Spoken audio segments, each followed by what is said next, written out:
तेरी ये हिम्मत कि तू हमसे 50 रुपए मांगे? हाँ?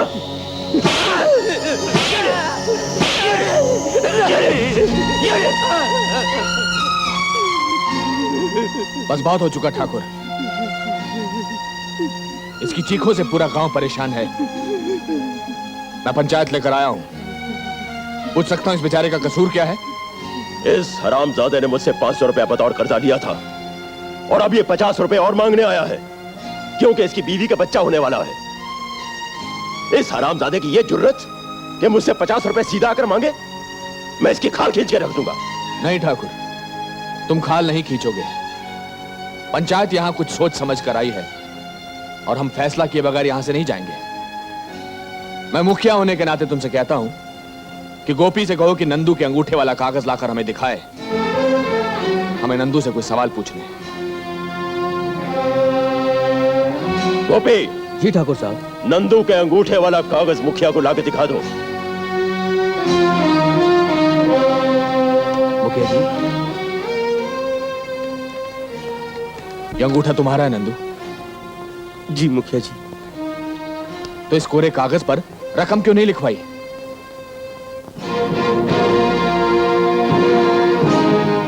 जानते हो कोरे कागज पर अंगूठा लगाने या दस्तखत करने का मतलब क्या होता है?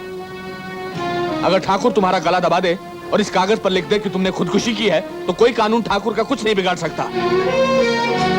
अब बोलो, पंचायत के सामने फैसला हो रहा है। तुम ठाकुर को अपना घर बार जमीन जायदाद देते हो या नहीं? मैं सब कुछ ठाकुर साहब को देने को तैयार हूं। बस मुखिया जी, मुझे यहां से आजाद करवा दो।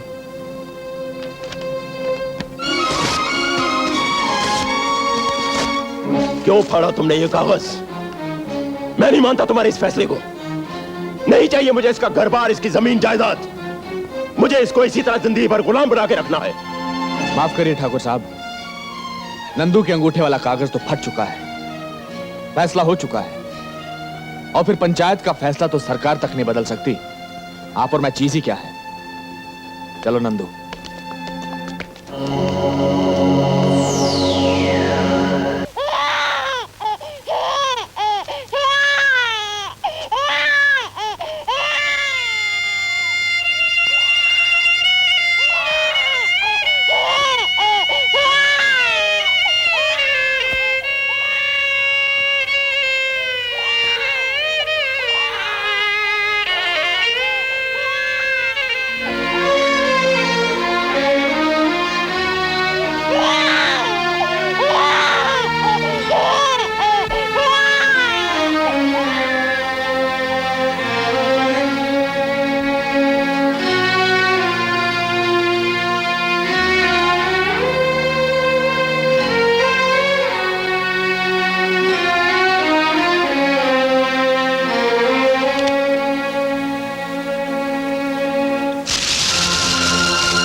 अभी तक तुमने अपने दूसरे बेटे को नहीं देखा। उसको क्या देखना, जिसने आती मेरी दुनिया में अंधेरा कर दिया।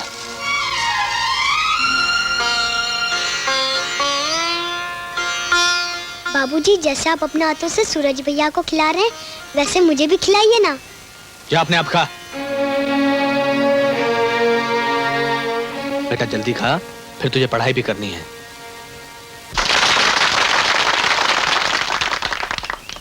इसमें कोई शक नहीं कि सूरज ने पहले नंबर पर आकर ना सिर्फ हमारे इलाके का नाम रोशन किया है बल्कि इस इलाके के नक्शे पर हमारे गांव को एक ऊंचा स्थान दिया है। इसके लिए मैं मुखिया जी, सूरज के पिता हरदयाल जी को हार्दिक बधाई देता हूं और उन्हें मंच पर आने के लिए दरख्वास्त करता हूं। तू बैठा रहे। नमस्ते जी। बहुत बहुत बधाई हो। अक्सर ऐसा देखा गया है कि सूरज जैसा लायक और होनहार बच्चा सिर्फ इसलिए आगे नहीं बढ़ पाता कि उसके माता पिता में इतनी ताकत नहीं होती, इतनी क्षमता नहीं होती कि वो उसे किसी बड़े और अच्छे स्कूल में पढ़ा सकें। तो इसके लिए बस सिर्फ इतना कहूंगा कि गांव में चाहे मंदिर बने, धर्मशाला बने, या सूरज जैसा होनहार बेटा आगे पढ़ना चाहे, इन सब नेक कामों के लिए मेरे घर के दरवाजे हमेशा खुले। तालियां।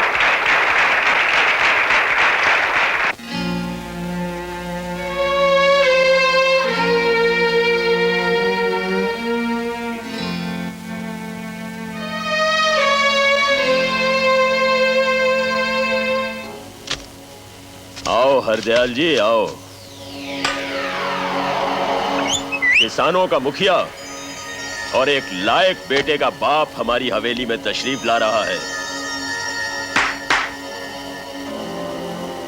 इनका स्वागत किया जाए।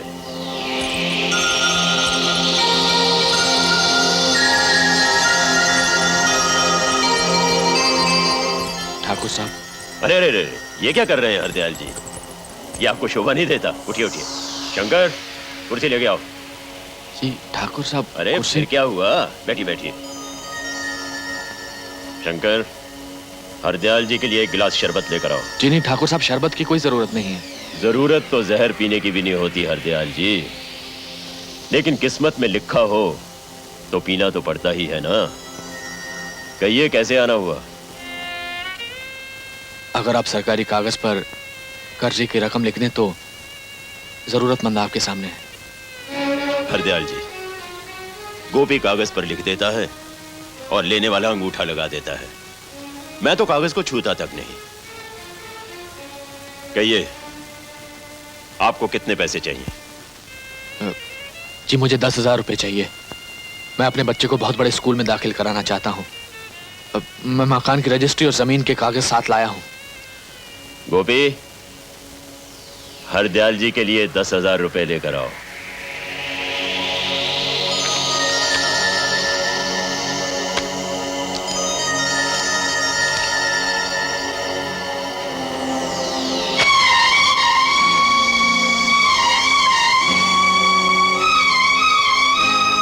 माफ कीजिए, पुरखों से चली आ रही रिवायत है, इसे मैं बदल नहीं सकता।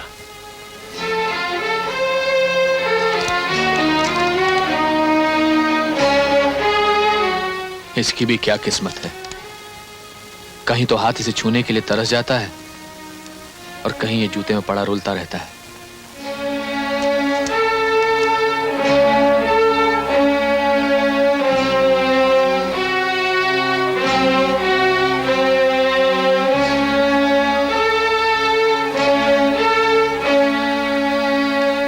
बस बस बस, हमने जो करना चाहा था हो गया।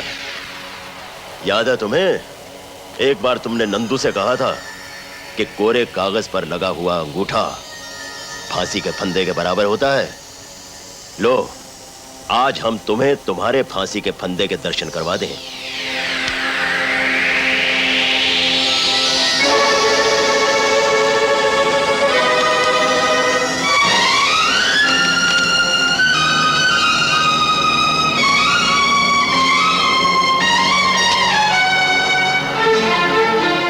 इस कोरे कागज पर आज तुमने अपना सब कुछ हमारे नाम लिख दिया है। तुम्हारी जमीन जायदाद पर अब हमारा हक होगा। अब हम तुमसे जो कुछ करवाना चाहेंगे तुम्हें करना होगा। आज के बाद तुम साहूकारी के पिंजरे के वो पंछी हो जो फड़फड़ा तो सकता है लेकिन कभी उड़ नहीं सकता। जाइए मुखिया जी, और रेलगाड़ी की तरह हमारी पटड़ी पर उतर आइए।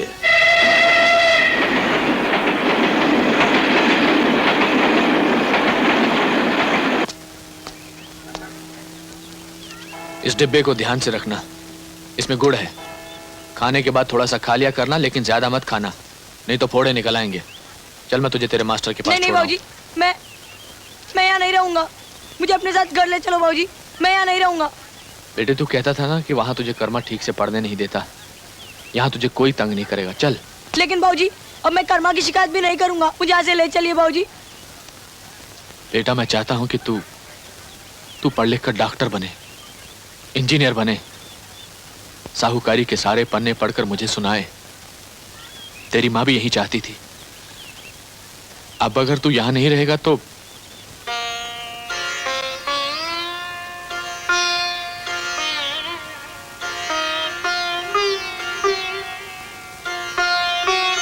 मेरे बच्चे, तेरा पढ़ा लिखा होना बहुत जरूरी है।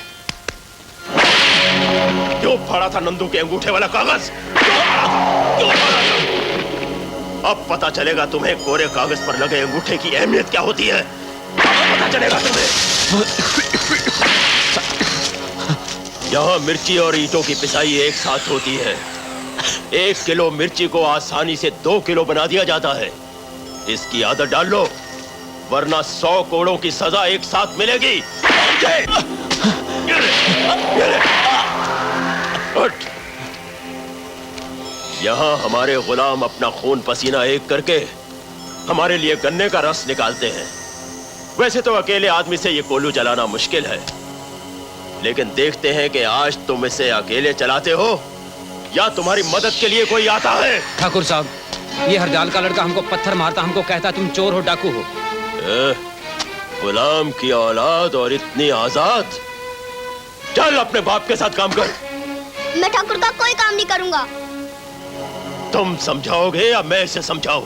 जब मैं इस ठाकुर का काम कर सकता हूं तो तू क्यों नहीं करेगा? नहीं करूंगा। तू नहीं करेगा? नहीं करूंगा। नहीं करेगा? नहीं करूंगा। नहीं करेगा? नहीं करूंगा, नहीं करूंगा, नहीं करूंगा। बस अब इससे ज्यादा और मैं इसे नहीं समझा सकता। ठाकुर साहब, आपको जो कुछ करवाना है मुझसे करवा लीजिए। तू हट जा एक तरफ। तेरा बाप आज तक करता आया है, देखता हूं तू कैसे नहीं करेगा। जितना मुश्किल है अपने हाथों से कुएं को उठाकर पानी पीना, उतना ही मुश्किल है कर्मवीर से काम करवाना। मुझसे काम करवाने की तमन्ना अपने दिल में लेके मरोगे ठाकुर। खामोश गुस्ताख। वो तमन्ना आज इसी वक्त यही पूरी करूंगा मैं। बनाओ इसे कोल्हू का बैल।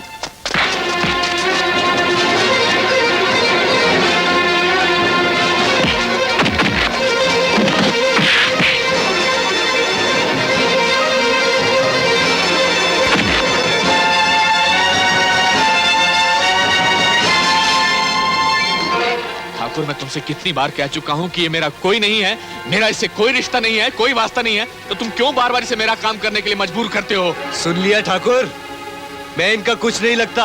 हट। इनका मेरा कोई रिश्ता नहीं। अब क्या काम करवाना चाहते थे तुम? अगर दोबारा धोखे से मुझे यहां बुलवाकर काम करवाने की कोशिश की तो तेरी धज्जियां उड़ा दूंगा।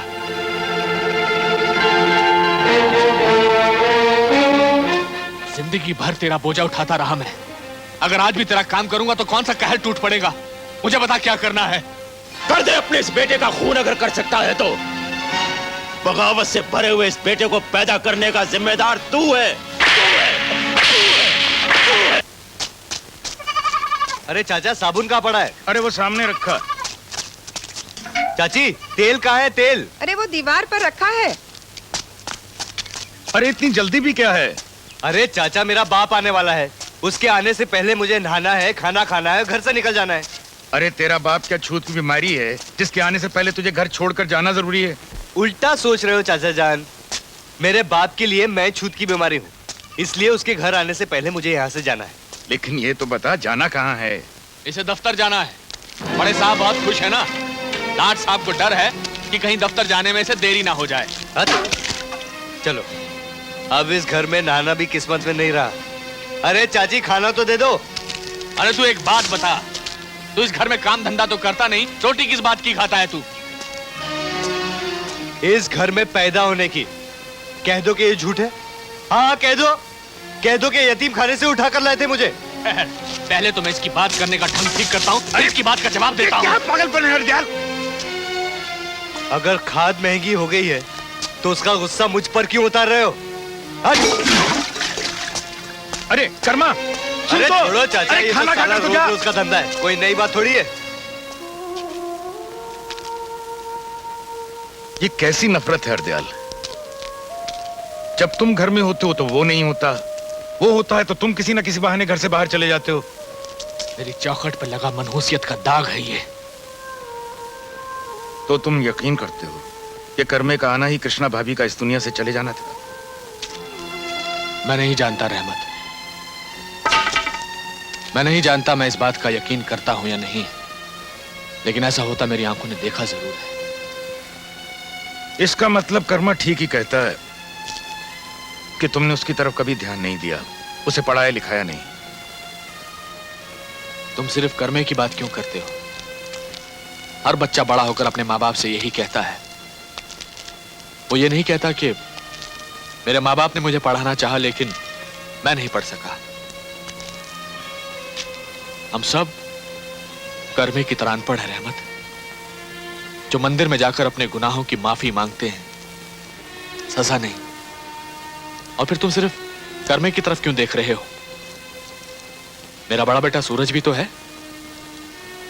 मेरी कमीज के कितने कितने बटन टूट चुके हैं, वो इतनी दूर बैठा हुआ जानता है, लेकिन मैं अंदर से कितना टूट चुका हूं, वो इतनी पास बैठा कर्मा नहीं जानता। जानेगा भी कैसे? आंखों में आंखें डालकर इंसान एक दूसरे के दिलों में झांकता है, और यहां तो बाप बेटे ने एक दूसरे की तरफ देखा भी नहीं। खुदा पता नहीं कब वो दिन दिखाएगा जब तुम दोनों को एक थाली में खाते हुए देखूंगा। असली नाम तो मन्ने का है, इंस्पेक्टर हिम्मत सिंह, हिम्मत वाला। लेकिन जमाने की महंगाई की वजह से अपनी सारी हिम्मत हो गई फुर्र चूना लगा के। इंस्पेक्टर, लेकिन वर्दी तो तुमने हवलदार की पहन रखी है। लोगों की आंखों में तूल झोंकने के लिए ठाकुर, तूल झोंकने के लिए। जैसे मन्ने हर रात को मच्छरदानी लगाओ और खुद चारपाई के नीचे जाके सो जाओ। मच्छर सारी रात मच्छरदानी के आसपास मन्ने को काटने के चक्कर में घूमते रहते और मन्ने आराम से चारपाई के नीचे सो जाता हूँ। इंस्पेक्टर हिम्मत को रिश्वत देके कोई उसका ईमान ना खरीद ले, इस वास्ते मन्ने हवलदार हिम्मत बन के घूमू। लेकिन तो तुम रिश्वत नहीं लेते? Question doesn't take birth. अरे भाई, हमने तो तुमसे बहुत से काम करवाने हैं, रिश्वत तो तुम्हें लेनी पड़ेगी। गोपी, ठाकुर, मन्ने कभी पैसे को हाथ ना लगावे, मन्ने तो इसे चिमटी से उठावे। ठाकुर, इस वक्त मन्ने को तय का गोपी बैंक का मैनेजर लागे है। होना क्या था, कछुआ रेस जीत गया। कछुआ रेस जीत गया? कमाल करती हो। अगर खरगोश नींद में भी भागता ना तब भी रेस जीत जाता। नहीं नहीं, ये कैसे हो सकता है? खरगोश तो रास्ते में सो गया था, वो कैसे जीत सकता है? अरे मेरी पगली बहन, अगर तू मेरे साथ शर्त लगाकर दौड़े हाँ? और मैं तुझसे आगे निकल जाऊं तो क्या मैं रास्ते में सो जाऊंगा? कुछ भी हो, कछुआ जीता था। अरे मेरी गुड़िया, खरगोश जीता था। कछुआ जीता था। अरे खरगोश जीता था। ओफो, अब क्या हुआ? इस कहानी के चक्कर में तो मैं राखी बांधना ही भूल गई। चलो हाथ आगे बढ़ाओ। जुग जुग जिए मेरा भैया। अरे मेरी प्यारी बहन, तूने तो लाल चूड़ियां पहन रखी है। सोचता हूँ तुझे ऐसे ही उठाकर डोली में बकवास बंद। पैसे उधार करोगी? सिर्फ एक दिन का। हाँ, सिर्फ एक दिन का। मैं अभी आया।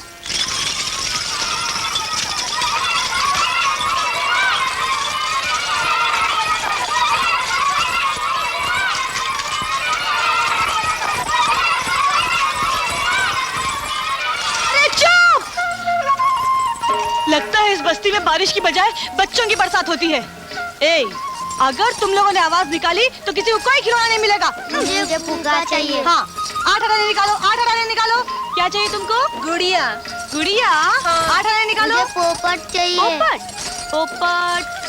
सावन का महीना, पवन खड़े सोर, अरे जिहारा झूमे ऐसे जैसे मन में नाचे चोर। ये साली ड्यूटी बड़ी अजीब है। खत्म ही ना हो गया चूना लगा के।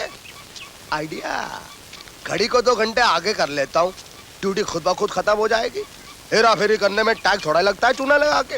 ड्यूटी खत्म, ड्यूटी खत्म। चंदा वाह, 50-50 पैसे के खिलौने बेचकर 25-30 रुपए इकट्ठा कर लिए और सारे खिलौने बिक गए। उफ़ो, इस बस्ती में आकर तो सर ही दुख जाता है। इतनी छोटी बस्ती और इतने सारे बच्चे। इसके पीछे भी एक राज है चूना लगा के। जो सिर्फ मैं जानू हूँ, क्योंकि पिछले 6 महीने से इस गांव में मैं सड़ रहा हूँ। नहीं नहीं नहीं, ड्यूटी दे रहा हूँ चूना लगा के। राज? कैसा राज? तय किसी को बताएगी तो नहीं चूना लगा के?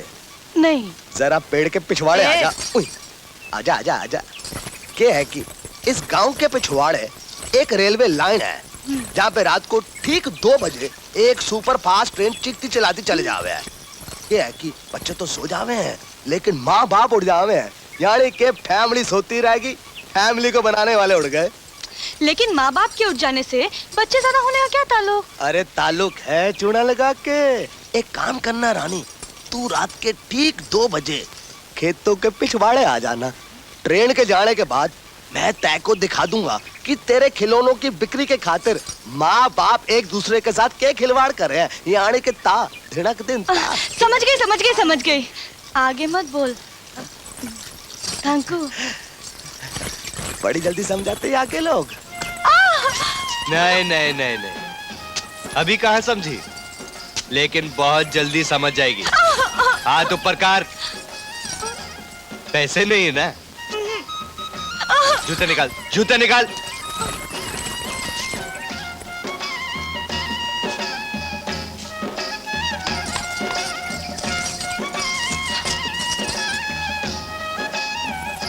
चल बैठ। और पैसे हैं?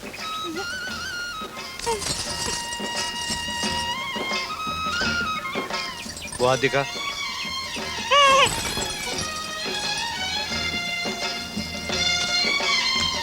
और पैसे हैं? झूठ बोलती सा। आहा। और है कि नहीं? तू बोलती क्यों नहीं? हाँ? तूने फिर से मेरे सारे पैसे छीन लिए, कमीना कुत्ता भाजी। नहीं नहीं नहीं नहीं, वो जो परसों तूने मुझे गाली दी थी ना, वो बहुत अच्छी थी। बदमाश। नहीं नहीं, ये क्या थी? लुच्चा। हाँ लुच्चा। इधर आ। तू मेरी खातिर घर से ऐसी गालियां सीख कर आया कर, नहीं तो मजा नहीं आता। नहीं तो मजा नहीं आता। कर में तू मेरे सारे पैसे लौटा दे, नहीं तो मैं हवलदार साहब को बुलाऊंगी। ठीक है, आज तू जहाँ जाएगा मैं भी वहीं जाऊंगी। तू मेरे पैसे से जो भी खाएगा मैं भी वही खाऊंगी पीऊंगी।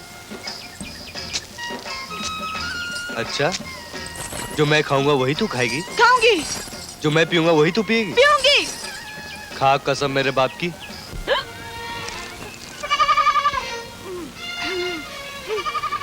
ये ले, तेरी ही जूती और तेरा हिस्सा। अब बता, तेरी और क्या सेवा की जाए? देखकर मैं एक लड़की हूँ, मैं तेरे कहने से दारू तो पी ली। मैं तेरा हाथ जोड़ती हूँ, तू गाँव वालों को ये मत बताना कि मैंने दारू पी है। मगर मैं सबको बताऊंगी कि तूने मुझे पिलाई है। चिल्ला, और जोर से चिल्ला। जहाँ मेरे पैसे जाएंगे मैं वहीं जाऊंगी, जो तू खाएगा मैं वही खाऊंगी, जो तू पिएगा मैं वही पीऊंगी। हाँ? ये देख, थोड़े पैसे और बचे, तू कहे तो बोतल का चौथा और ले आओ। बकवास बंद कर, मुझे कुछ सुनाई नहीं देता। अगर मैं मर गई तो मैं तुझे छोड़ूंगी नहीं। चुप, नाटकबाजी बंद कर। चल उतर नीचे, उतर।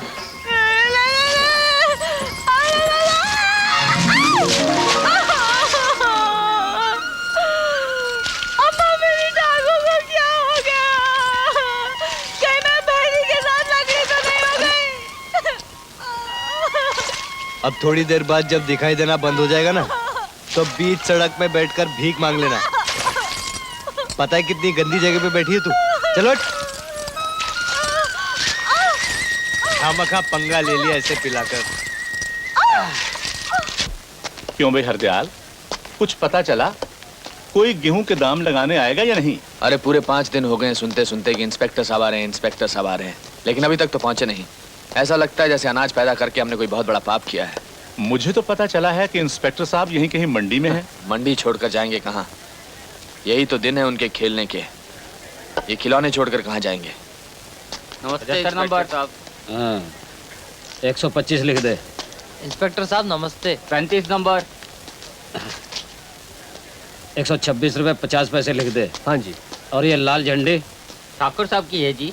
हाँ, क्या गेहूं है? ठाकुर साहब का है जी।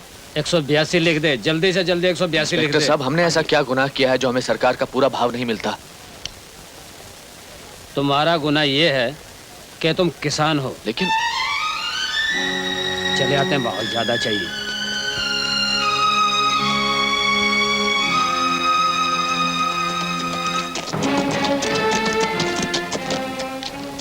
गोपी, जी ठाकुर साहब। सबका अनाज आ गया? जी हाँ।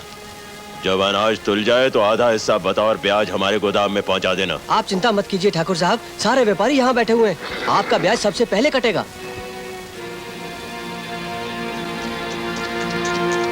अरे गिरधर, आज आटे का क्या भाव है?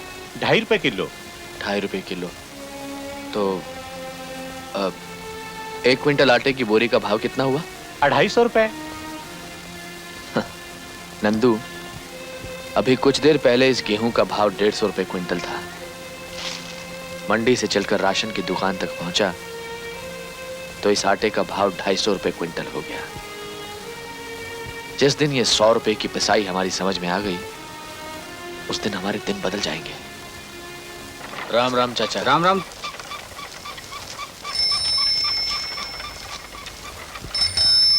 अरे अखबार वाले, कोई नतीजा निकला है क्या? एमएससी का नतीजा निकला है। अरे एमएससी का नतीजा? अरे मेरे सूरज का नतीजा निकला है। अखबार वाले,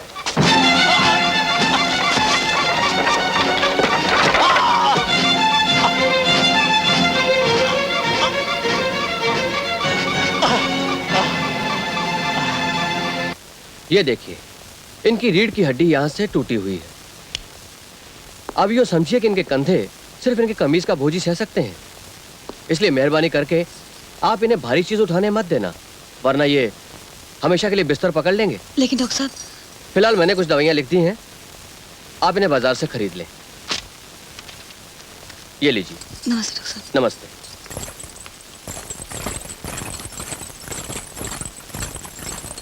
सुना तूने कर में डॉक्टर बाबू ने क्या कहा? अरे हाँ हाँ, सब सुन लिया। अरे जब सूरज का नतीजा निकला ही नहीं है तो फिर किसी दूसरे नतीजे के पीछे भागने की जरूरत क्या थी? अब तुम लोग मिलके संभालो उन्हें। मेरी तो कोई सुनता ही नहीं ना इस घर में।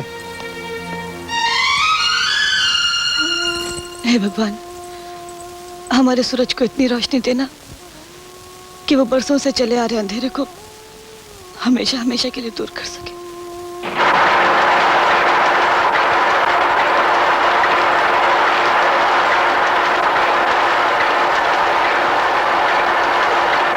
अरे रहमत, देख मेरे सूरज ने जो कहा था वो करके दिखाया है। सबसे ज्यादा नंबरों में पास हुआ है। अरे अखबार में फोटो छपा है उसका। अरे देख तो सही, बिना चश्मे के भी नजर आएगा। अरे ये तो वाकई वही है। खुर्शीद, देखो ये अपने सूरज की तस्वीर है। अरे भाई साहब, मुझे तो यकीन ही नहीं आ रहा, ये तो वाकई सूरज की तस्वीर है। अरे पूरे आसमान में अपने नाम की तरह चमका है रहमत। मैं तो पूरे गांव में लड्डू बांट के आता हुआ। अरे ये ले, तू भी ले। अरे लड्डू खा ले। अरे चाचा, अरे ओ चाचा, ये लड्डू लो। अरे ये किस बात के लड्डू बांट रहा है? अरे चाचा देखो, अपने सूरज का फोटो अखबार में है। तो पहले नंबर में पास हुआ है वो। अरे चाचा, जैसे मुझे पता चला तो मैंने अपनी जेब खाली की और सारे पैसों के लड्डू ले आया। अरे मुबारक हो। अरे चंदा, अरे तूने तो मुंह मीठा ही नहीं किया। ये देख, आखिरी लड्डू है, तू खा ले। कमीने,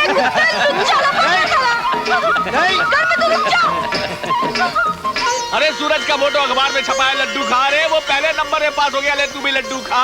अरे अशोक भैया, खुश तो ऐसे हो रहा है कि लड़का जैसे डीसी लग गया। अरे डीसी भी लग जाएगा यार, अखबार में फोटो छपना कोई मामूली बात है? अरे पूरे गांव में ढिंडोरा पीटूंगा।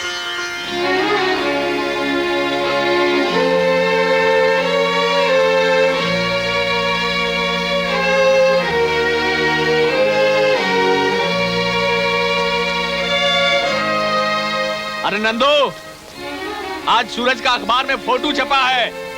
अरे सबसे ज्यादा नंबर आए उसके। अरे सुन लिया नंदू भैया, सुन लिया। हमने तो लड्डू भी बांट दिए।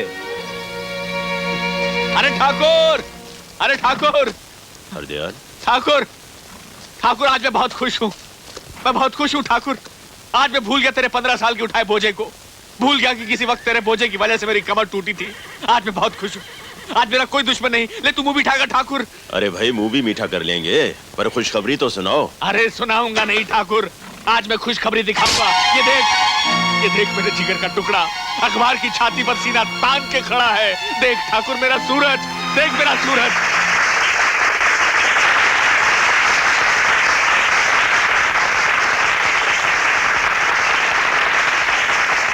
Respected Principal साहब, Professors and my dear friends, मेरी इस कामयाबी का हकदार मैं नहीं बल्कि कोई और है जो मेरे सामने खड़े हैं, जिन्हें मैं देख सकता हूं लेकिन आप नहीं देख सकते, और वो हैं मेरे बाबूजी। मैं एक गरीब किसान का बेटा हूं, मैं उस गरीब बाप का बेटा हूं जिसकी हिम्मत और मेहनत ने आज मुझे आप जैसे ऊंचे लोगों के बीच लाकर खड़ा कर दिया है। मुझे याद है वो दिन जब बाकी स्टूडेंट्स के माँ बाप बड़ी बड़ी गाड़ियों से उतरकर फीस जमा करवाने आया करते और मेरे बाबूजी रिक्शा से उतरकर उन्हीं बड़ी बड़ी गाड़ियों के बीच से छुपते छुपाते फीस जमा करवा कर ऐसे वापस चले जाते थे जैसे उनसे कोई पूछ ना ले कि वो मेरे क्या लगते। अब आप ही सोचिए, ऐसे बाप के लिए एक बेटा क्या क्या सोच सकता है और क्या क्या नहीं। सोने के जूते इसलिए पहनाना चाहता हूं क्योंकि फटे हुए जूते पहनकर दाखिल करवाने आए थे मुझे। अच्छे से अच्छा खाना खिलाना चाहता हूं क्योंकि खुद भूखे रहकर मेरी फीस जमा करवाई होगी। मखमली बिस्तर पर सुलाकर उनके पांव दबाना चाहता हूं, उनकी सेवा करना चाहता हूं।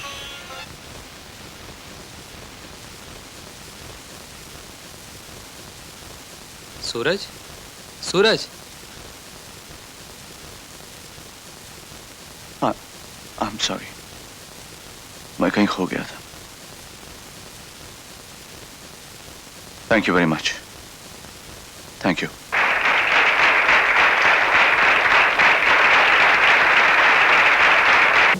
बाबूजी से मिले हुए काफी दिन हो गए, मैं भी तुम्हारे साथ गांव जाऊंगी। पागल हो गई हो? शादी से पहले ससुराल जाओगी?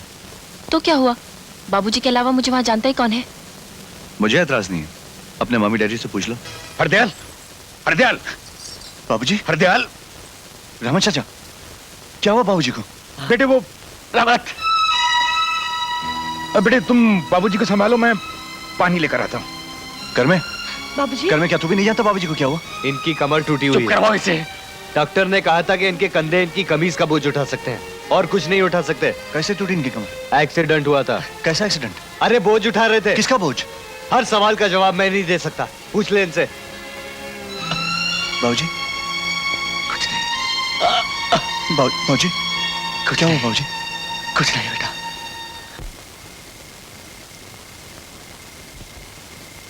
बेटे खाना खा लो।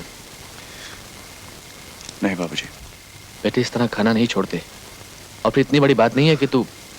बाबूजी मैंने कहा ना, मैं उस वक्त तक खाना नहीं खाऊंगा जब तक आप मुझे पता नहीं देते कि आपका एक्सीडेंट कैसे हुआ और क्यों हुआ, किसका बोझ उठाया था आपने बाबूजी। आप ये सब मुझसे क्यों छुपा रहे हैं? क्या मैं इस घर का कोई नहीं लगता? बेटे अगर तू इस घर का कोई नहीं लगता तो फिर घर भी किसी का नहीं। तो फिर आप बताते क्यों नहीं मुझे कि आपने किसकी मजदूरी की? देखिए बाबूजी, अगर आपने मुझे नहीं बताया तो मैं इस घर का पानी तक नहीं पीऊंगा। ये बात मुझसे शुरू हुई थी, लगता है मुझे ही खत्म करनी पड़ेगी। जब मैं कह चुका हूं कि मेरा तेरे साथ कोई रिश्ता नहीं, फिर तू कौन होता है इस घर के मामले में दखल देने वाला? ठीक है, तो मैं इस घर के दरवाजे के बाहर खड़ा होकर बता दूं सूरज भैया को कि ये घर जमीन के 12 फुट ऊपर ही नहीं बल्कि 24 फुट अंदर भी धंसा हुआ है। होश में आओ कर में। जानते हो तुम किससे बात कर रहे हो? 15 साल से यही जानने की कोशिश कर रहा हूं, 15 साल से। देख कर में देख, कहीं मुझे यकीन ना दिला देना कि मैं एक ही बेटे का बाप हूं। इसे बोलने दीजिए बाबूजी, इसका भी इस घर में उतना ही अधिकार है जितना हम सबका है। कर में बोल, तुझे कोई नहीं रोकेगा। 15 साल पहले तुम्हारी पढ़ाई के लिए ठाकुर साहब के पास जाकर 10,000 रुपए के लिए अपना हाथ कटवाया था बाबूजी ने। क्या ये बात झूठ है? पूछ इनसे, क्या मैं झूठ बोल रहा हूँ? हाँ, ये झूठ बोल रहा है। ये सच कह रहा है बाबूजी, मैं जानता हूं ये सच कह रहा है। क्योंकि जब भी मैंने आपसे पूछने की कोशिश की कि मेरी पढ़ाई की फीस कहां से आती है, आपने हमेशा मेरी बात को टाल दिया, हमेशा मेरी बात को टाल दिया।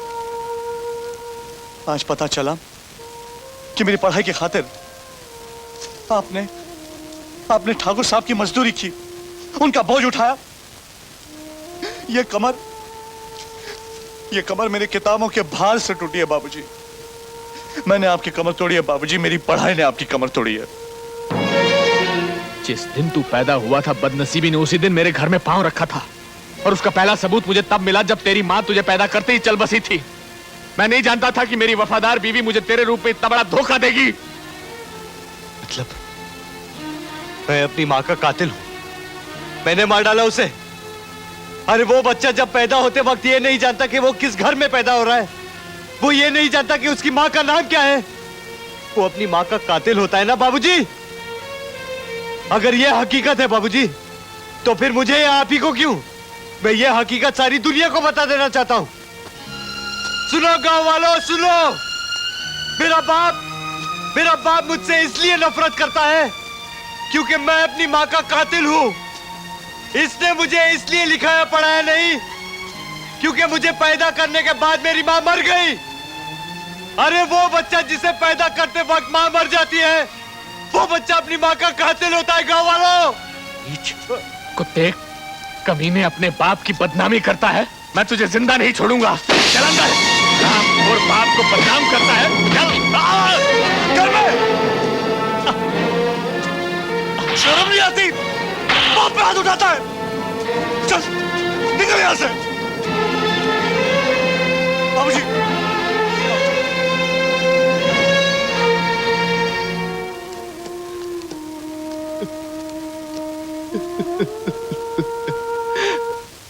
कौन?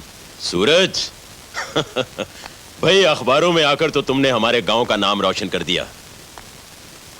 कहो, यहां कैसे आना हुआ? ठाकुर साहब, मेरे बाबूजी ने जो ब्लैंक स्टैम्प पेपर पर अंगूठा लगाकर आपसे कर्जा लिया था, उस अंगूठे वाले पेपर पर आप रकम लिख दीजिए। मैं आपके पाई पाई चुका देना चाहता हूं। देखो सूरज, तुम पढ़े लिखे आदमी हो, इस कोरे कागज की अहमियत अच्छी तरह जानते हो। हर आदमी का काम करने का अपना अपना ढंग होता है, अंदाज होता है। इस वक्त जो तुम मुझे कह रहे हो वो मैं कभी नहीं कर सकता। जो मैं कह रहा हूं आपको करना पड़ेगा ठाकुर साहब। नौकरी मिलते ही मैं आपका कर्जा चुका दूंगा, लेकिन उसके लिए मुझे रकम भी तो मालूम होनी चाहिए। ओ गोपी। हाँ जी। हरदयाल का पढ़ा लिखा लाडला शायद हमारे गांव के स्कूल में अध्यापक की नौकरी मांग रहा है। स्कूल की कमेटी से मेरी तरफ से इसकी सिफारिश कर देना। बैठे रहिए ठाकुर साहब, मैं यहां आपसे नौकरी की भीख मांगने नहीं आया हूं। सीधी तरह से मेरे बाबूजी के अंगूठे वाले पेपर पर रकम लिख दीजिए, वरना टेढ़ी उंगली से घी निकालना मुझे भी आता है। अच्छा, फिर तो हम वो टेढ़ी उंगली जरूर देखना चाहेंगे।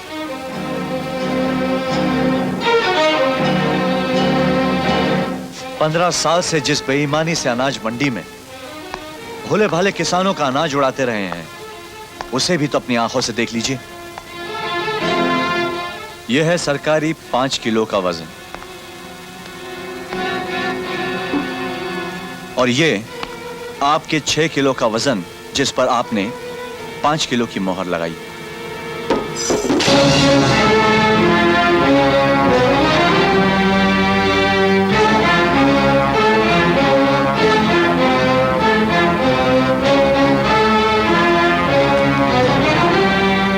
बरखुरदार, हम चवन्नी को हथौड़ा मार के अठन्नी बना देते हैं, और वही अठन्नी बाजार में 1 रुपए के भाव बिकती है।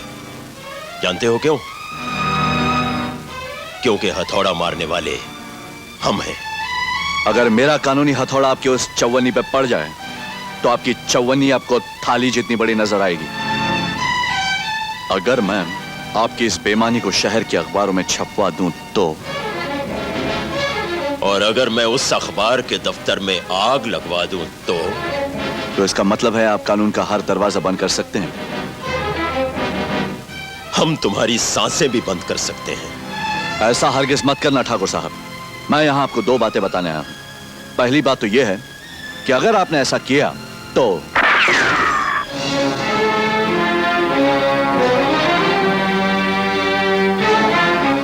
और दूसरी बात यह कि दूसरी गोली आपके दिमाग को चीरती हुई सामने की दीवार पर जाकर टकराएगी।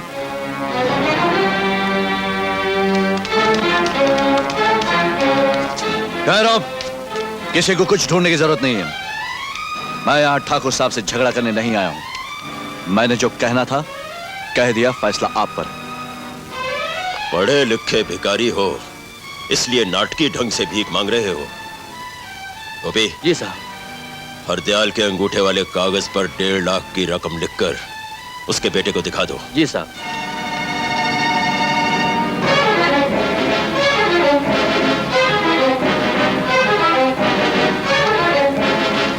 ये लीजिए पेपर।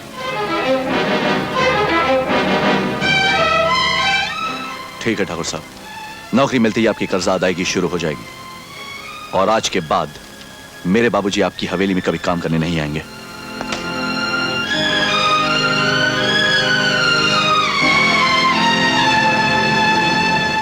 गोपी जी साहब। अब समझ में आया कि किसान के बेटे को सिर्फ हल चलाना ही आना चाहिए और कुछ नहीं। शेरू। जी सरकार। सूरज शहर में नौकरी ढूंढने जाएगा। मुझे तो डर है कि किसी जीप या गाड़ी के नीचे ना आ जाए।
इस घोड़े से जो कहानी मैंने तेरे बदन पर लिखी है वो शायद मेरे आदमियों को तेरे बेटे के बदन पर लिखनी नहीं आई। जाकर पढ़ा देना उसे। लेकिन ठाकुर ये तो बता कि मेरे बेटे का कसूर क्या है? कसूर? हरामजादे, तेरे बेटे की पढ़ाई के लिए पैसा इसलिए दिया था ताकि वो आकर मुझे ही पढ़ाए, एक साहूकार को उसकी साहूकारी सिखाए। इस बार तो वो मेरे हाथों से बच गया, अगली बार नहीं बचेगा। अनजाने में मेरे बेटे से कोई भूल हो गई है तो उसके लिए उसे माफ कर दे ठाकुर। तू मुझे बता मुझे क्या करना होगा? एक मौका तुझे और देता हूं हरदयाल, बचा ले अगर अपने बेटे को बचा सकता है तो। भेज दे उसे 7 समुंदर पार मेरा कर्जा उतारने के लिए। उसके भेजने का सारा इंतजाम मैं करूंगा। याद रख, यहां रहेगा तो उसे मौत मिलेगी, सिर्फ मौत।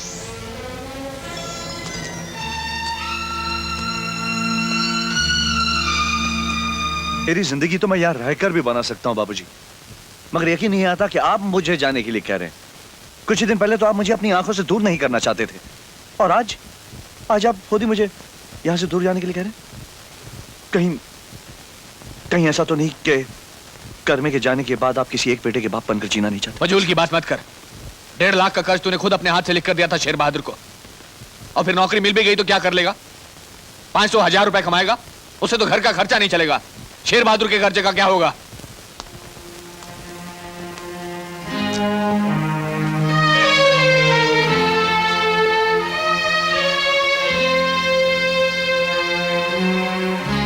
एक बात बताइए बाबूजी, आपको किसी ने डराया धमकाया तुम्हें? हाँ, ठाकुर ने बुलाया था आज। पूछ रहे थे कि 1.5 लाख रुपए की रकम कैसे उतारोगे, कितने रुपए की किस्त बांधू, 10,000 की, 20,000 की, 30 की या 40 की? कैसे उतारोगे, कब उतारोगे? 3 महीने में, 6 महीने में या 1 साल में? तू बता, क्या जवाब दूंगा उसको मैं? तुझे नहीं जाना कहीं तो मत जा। ठाकुर का पैसा मैं खुद देख लूंगा, तू कर अपनी मनमानी, लेकिन एक बात याद रखना कि आगे से मैं तुझे कभी कुछ नहीं कहूंगा।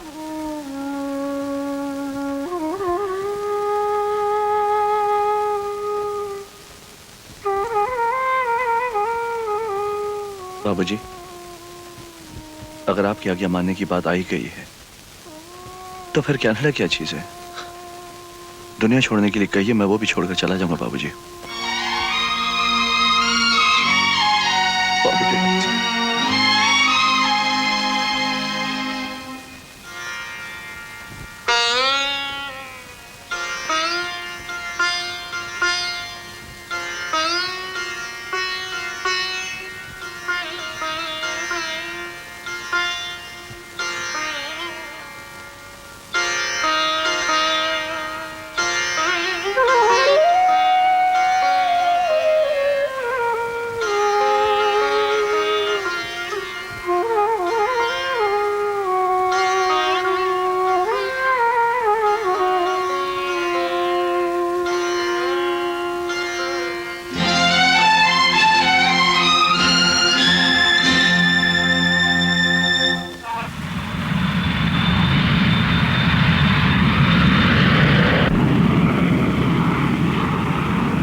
Are you Mr. Suraj Prakash? Is this your bag? Yes, sir. The information we have received is such that we have to call you to the security room. Sorry for the inconvenience, but could you please open the bag?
सारे माल की गिनती कर ली थी ना गोपी? जी मालिक। ये भी? हाँ जी। शेर बहादुर, ठाकुर शेर बहादुर।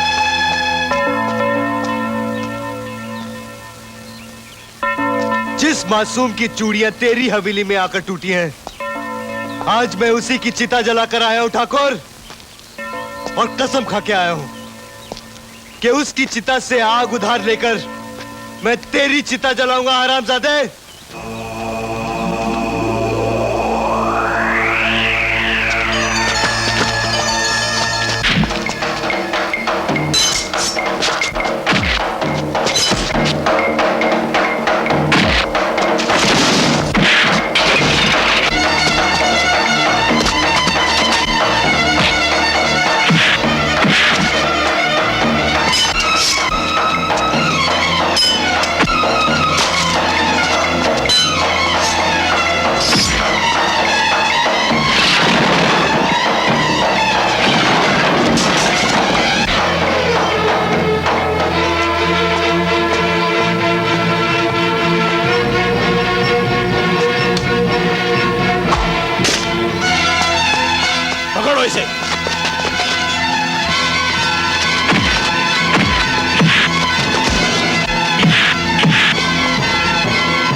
इसकी मौत हुई तो मेरे दिल को चैन नहीं मिलेगा। मैं इसे हलाल करूंगा, तड़पा तड़पा कर बकरे की मौत मारूंगा। इसकी चीखों पुकार सुनकर सारा इलाका कांप उठेगा। छोड़ दो इसे।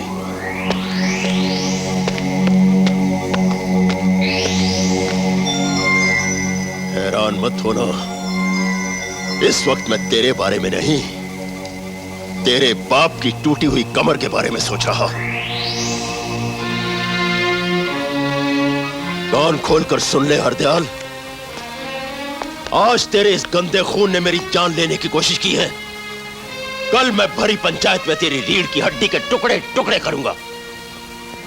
कल पूरे गांव के सामने या तो तू मेरा 1.5 लाख रुपए का कर्ज वापस करेगा, या फिर अपने कंधों में इतनी ताकत पैदा कर ले कि 40 क्विंटल का बोझ एक साथ उठा सके।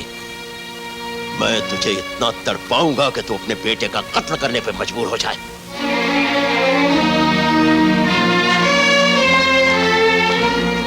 ठाकुर, ठाकुर साहब, कल तेरे बाप को जो सजा मिलने वाली है उसके बारे में आज सारा गांव जानता है।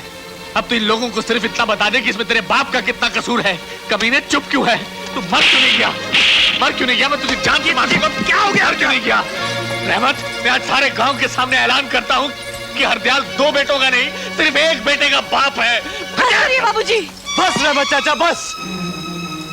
इन्होंने जो कहना था कह दिया, और अब तो जानते हैं ये दिन एक ना एक दिन तो आना ही था। आना था। चल दफा हो जाए यहाँ से, बस भी कर। घर में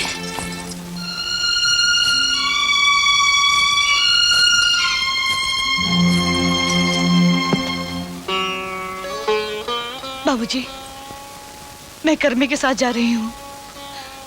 अब आप मुझसे ये मत पूछना कि मैं उसकी क्या लगती हूँ।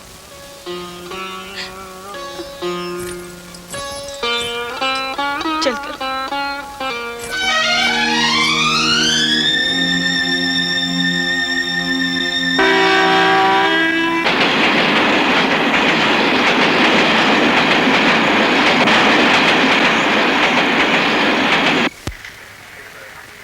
मुझे कनाडा अपने बेटे से टेलीफोन पर बात करनी है। इस तरफ कि मुझे कनाडा फोन करना, अपने बेटे से बात करनी है। नंबर क्या है? वो कनाडा में रहता है। अरे भाई नंबर क्या है? उसका नाम सूरज है, वो मेरा बेटा है। अरे भाई नंबर क्या है? मुझे कनाडा अपने बेटे से बात करनी, बात नहीं करा सकते आप?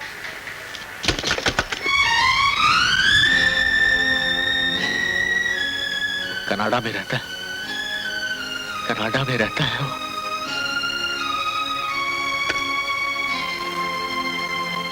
कर में मेरी एक बात मानेगा? आज जो तू कहेगी वो मैं करूंगा। बोल मुझे तेरे खातिर क्या करना होगा। कल सुबह सूरज निकलने से पहले तू अपने हाथों से अपने बाबूजी को मार दे। क्या कह रही तू? मैं सच कह रही हूँ कर में। कल जब पंचायत में बाबूजी को ठाकुर का बोझ उठाना पड़ेगा तो वो जिंदगी भर के लिए नकारा हो जाएंगे। तू उन्हें बार बार मार सकता है कर में, तो मेरे कहने पर उन्हें एक बार क्यों नहीं मार देता? बहुत हमदर्दी है ना तुझे उनसे, लेकिन मैं वो दिन नहीं भूल सकता जब बाबूजी ने मुझे मेरी माँ का कातिल कहा था, जब मेरे भाई ने मुझे मार मार कर घर से बाहर कर दिया था। तुम भी ये भूल रहे हो कर में कि तुम्हें मारने वाला तुम्हारा अपना भाई था, तुम्हें बुरा भला बोलने वाला तुम्हारा अपना बाप था। तुम्हारी तरह अगर हर इंसान घर के छोटे मोटे लड़ाई झगड़ों से तंग आकर बाकी बनने लगे तो हर माँ बाप का एक ना एक बेटा डाकू जरूर बनेगा, घर में जरूर बनेगा।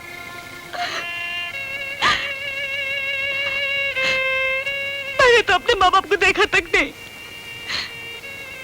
मामा ने पाला है मुझे, तुमसे मिली, बाबूजी को देखा, सोचा बाबूजी की बहुत सेवा करूंगी, तुम्हें लोरी गाकर सुनाऊंगी, लेकिन तुमने सब कुछ मिट्टी में मिला दिया कर में, सब कुछ मिट्टी में मिला दिया।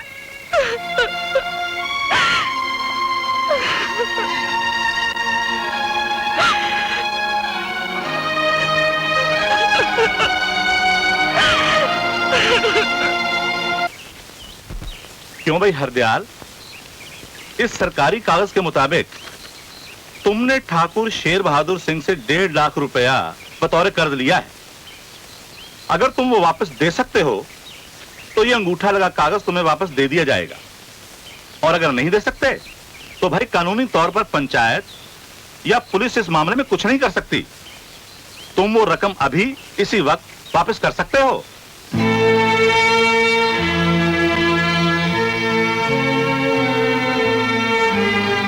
हरदयाल, तुम्हारी खामोशी को देखते हुए कुछ और पूछने की जरूरत नहीं। लीजिए। ठाकुर साहब, पंचायत की तरफ से आपको इजाजत है, आप अपनी रकम जैसे भी चाहें वसूल कर सकते हैं।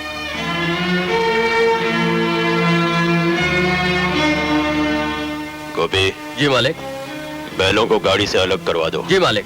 शेरा, शंकर।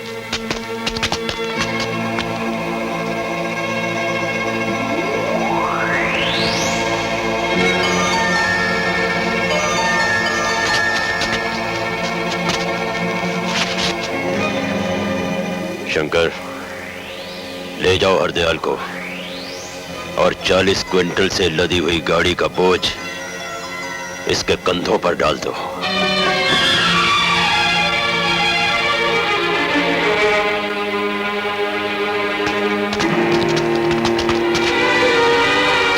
नहीं, खुदा के वास्ते जुल्म मत करो। अरे हरदयाल की कमर टूटी हुई है, जो कुछ करवाना चाहते हो मुझसे करवा लो, पर खुदा के वास्ते उसे छोड़ दो। मैं तुम्हारे आगे हाथ जोड़ता हूँ। ठाकुर साहब, हमने तो कभी इनसे चारपाई तक नहीं उठवाई। खुदा के लिए ये जुल्म मत कीजिए। बंद करो ये चीखना चिल्लाना। गामा, ले जाओ इसे और जोत दो गाड़ी के साथ।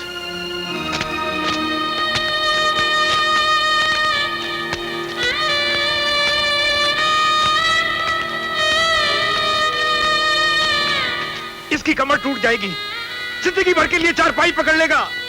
अरे इन्हें रोको, अरे कुछ तो करो।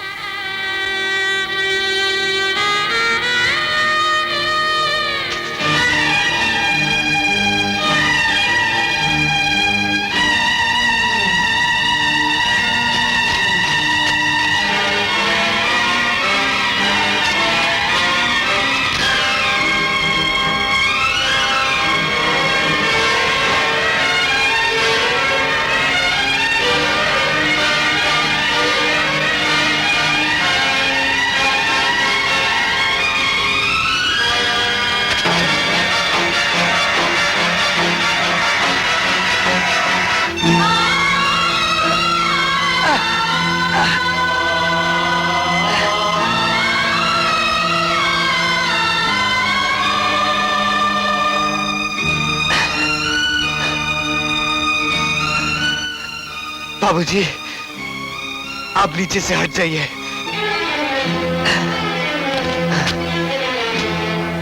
क्यों आया तू यहाँ?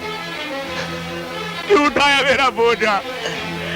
टूट जाने दे मेरी कमर, मर जाने दे मुझे। चले जा यहाँ से, चला जा यहाँ से, चला जा यहाँ, चला जा यहाँ से। बाबूजी, आपका ये बैल बिल्कुल अनपढ़ है, इसे मारने से ये कुछ नहीं समझेगा। बाबूजी, मुझे सिर्फ इतना बता दीजिए कि इसे आपके लिए क्या करना होगा। करना कोई कुछ नहीं कर सकता, कुछ नहीं कर सकता, कुछ नहीं कर सकता।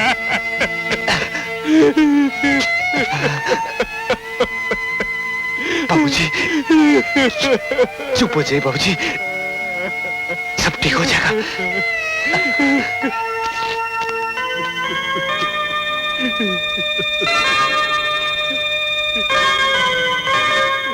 औरत हमेशा बहादुर आदमी की गुलामी में आजाद रहती है। घर में आज जिस बहादुरी से तुमने बाबूजी का बोझ उठाया है, सच कहती हूँ, आज के बाद घर के सारे दरवाजे खुले रखकर सोया करूंगी।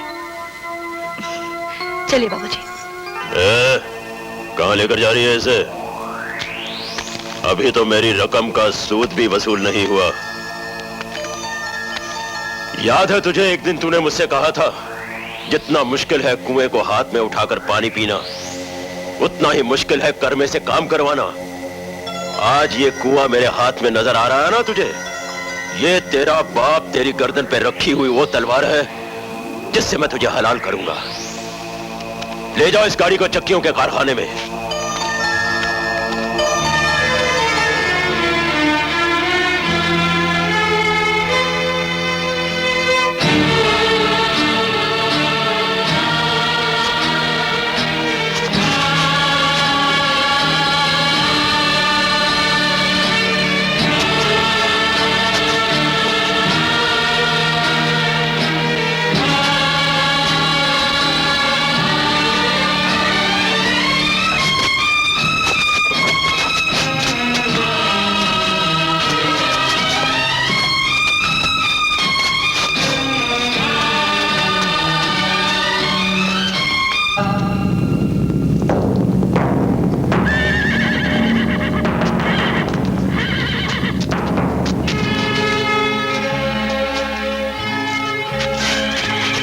हट जाओ इस तरफ। कमीज उतारो। मैं कहता हूं कमीज उतारो। पत्थर छोड़ो। ओ जालिमो तुम सब याद रखना, सब देखता है रब याद रखना। हाँ रंग लाएगी ये एक दिन तो, हम बेजुबानों की बेजुबानी, ये हम किसानों की है कहानी।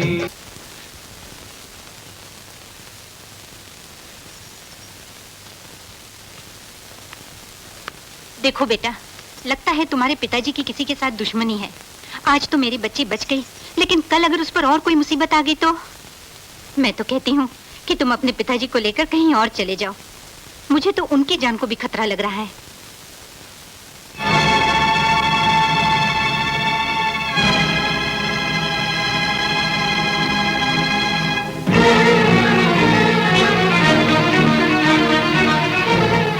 छोड़ दो मुझे। मैं कहता हूँ क्या कर रहा है सूरज? सूरज, मैं उन कमीनों को जिंदा नहीं छोड़ूंगा। छोड़ दो मुझे। मैं सूरज, मैं ठाकुर का खून पी जाऊंगा। सूरज छोड़ दे मुझे। मैं कहता हूँ छोड़ दे, छोड़ दे सूरज, हट जाओ। क्यों? इस बंदूक पर हक नहीं है मेरा? कर में हक है तेरा, मगर इस वक्त जोश में नहीं होश में काम करना चाहिए। मैं दावे के साथ कह सकता हूँ इसमें एक भी गोली नहीं है।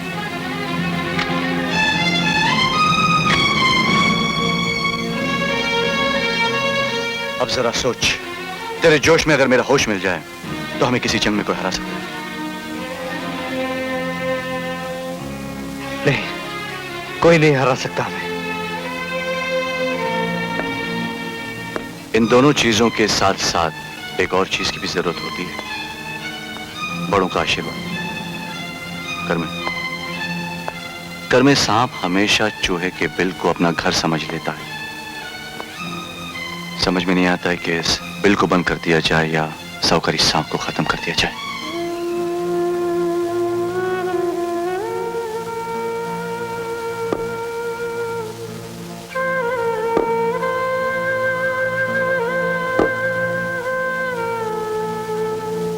वैसे तो ये काम बाप की लाश को चिता के पास रखकर बेटे करते हैं,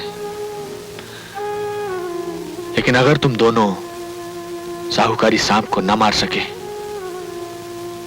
और मासूम किसानों के कटे हुए हाथ वापस न ला सके,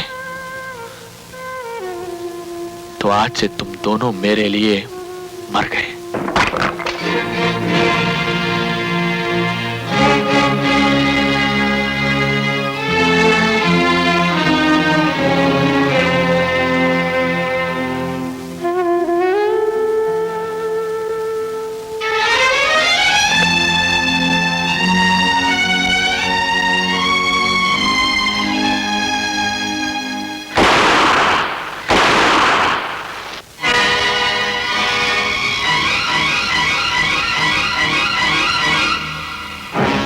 घबराओ मत ठाकुर, इस बंदूक से तुम्हारी मौत नहीं हो सकती, क्योंकि इसमें गोलियां नकली थी।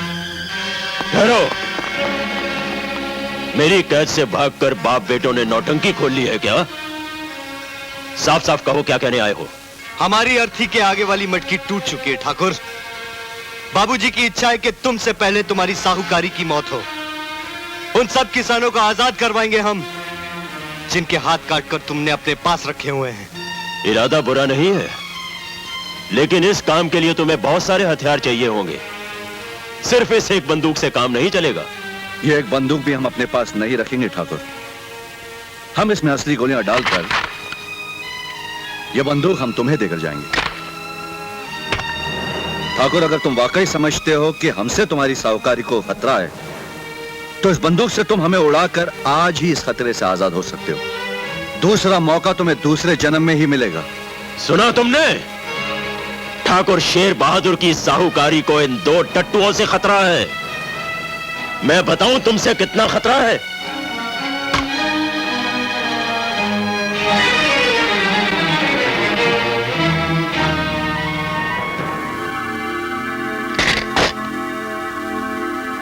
तुम्हारी बंदूक में सिर्फ 2 गोलियां हैं, लेकिन मेरी पिस्तौल में 6 गोलियां हैं। मेरी साहूकारी को तुम लोगों से बस इतना ही खतरा है। हथियारों से हाथ मिलाने का बहुत बहुत शुक्रिया।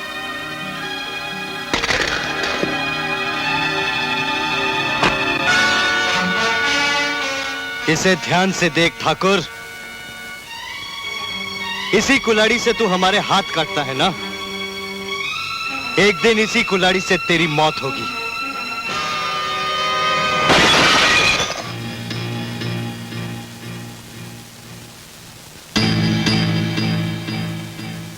इस साल वर्षा न होने के कारण देश का बहुत सा हिस्सा बुरी तरह से सूखे की लपेट में है। इस तरह का सूखा देश में 40 साल के बाद पड़ा है। इस सूखे से मरने वालों की संख्या अब 80 से बढ़कर 155 हो गई है। इस भयानक काल ने लोगों का जनजीवन अस्त व्यस्त कर दिया। बहुत मजा में हूँ साहब। कई जगह पर तो लोग ऊपर वाले की दया से जिंदगी बहुत दिनों के बाद ऐसा भयंकर सूखा पड़ा है। प्रधानमंत्री ने हाँ। प्रभावित इलाकों का दौरा किया और अरे सूखे से पीड़ित लोगों को आश्वासन आपके इलाके का एक ट्रक पहुंच चुका है हुजूर। और ये ट्रक प्रभावित इलाकों ये जल्द से जल्द अपनी सही जगह पर पहुंच जाएगा। जी हाँ। ये अनाज इलाकों के नेताओं द्वारा लोगों तक पहुंचाया जाएगा। नहीं नहीं ठाकुर साहब, अभी इसकी क्या जरूरत थी? नहीं की तो कोई बात ही नहीं है नेताजी। आप सरकारी अनाज लेकर आए हैं, उसकी कीमत तो लेकर ही जाएंगे। ये लीजिए 1 लाख रुपया। अरे ठाकुर साहब, एक बात बतानी तो मैं भूल ही गया। राजस्थान की मंडी में अनाज का भाव तो आसमान छू गया है। अगर आप सरकारी अनाज की तरह अपने गोदाम की बोरियों पर भी सरकारी मोहर लगाकर राजस्थान की मंडी में ले जाएं, तो मैं समझता हूं कि इतने नोट तो जरूर कमा लेंगे कि उन नोटों को वहां से यहां तक लाने के लिए सोने में डालना पड़ेगा। लेकिन हमारे माल के ऊपर सरकारी मोहरें क्यों? कुछ समझा कीजिए ठाकुर साहब, चारों तरफ नाके हैं, हर बॉर्डर पर चेकिंग हो रही है। सरकारी सहायता की मोहर से आप अपना माल राजस्थान की मंडी में आराम से ले जाएंगे। बंद करो, चलो। गोपी, गोपी, ठाकुर साहब, सारी बोरियां ट्रकों में लदवा दी है? जी हाँ। सभी बोरियों पर सरकारी मोहरें लगवा दी है ना? जी साहब। ये बोरियां यहाँ क्यों पड़ी हैं? हुजूर, अगर ये बोरियां बेच दी तो घर का क्या होगा? बेवकूफ, गधे, निकम्मे। राजस्थान में अनाज का भाव 5 गुना बढ़ गया है और तुझे घर की पड़ी हुई है। रखो ये बोरियां। शेरू, गामा, ये सारा अनाज ट्रकों में भर दो और चलो। एक ट्रक सरकारी अनाज का होगा और 4 ट्रक ठाकुर शेर बहादुर के। और जब ये अनाज सोने में ढल जाएगा तो उस सोने का एक गिलास बनवाऊंगा और उस गिलास में शराब डालकर एक ही घूंट में सारे गांव को पी जाऊंगा।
ट्रक गांव की तरफ ले चल। चल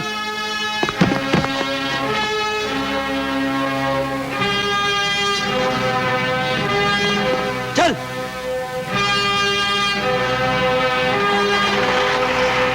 चलो।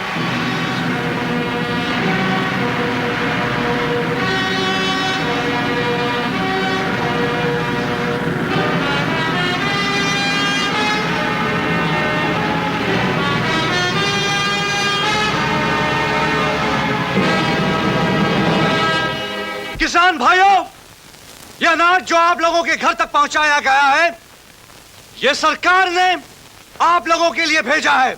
कौन कहता है कि यह अनाज सरकारी अनाज है? मैं कहता हूं यह सरकारी अनाज है। क्या सबूत है तुम्हारे पास? सबूत है ये सरकारी बोरियां और इन पर लगी हुई सरकारी मोहरें, जिन पर हमारे गांव का नाम लिखा हुआ है। मैं उस सबूत की बात नहीं कर रहा हूं जो तुम बनाकर लाए हो। मुझे ठोस सबूत चाहिए। बहुत अच्छे ठाकुर, बहुत अच्छे। हमें पता था कि तुम यही कहोगे, लेकिन घबराओ मत ठाकुर।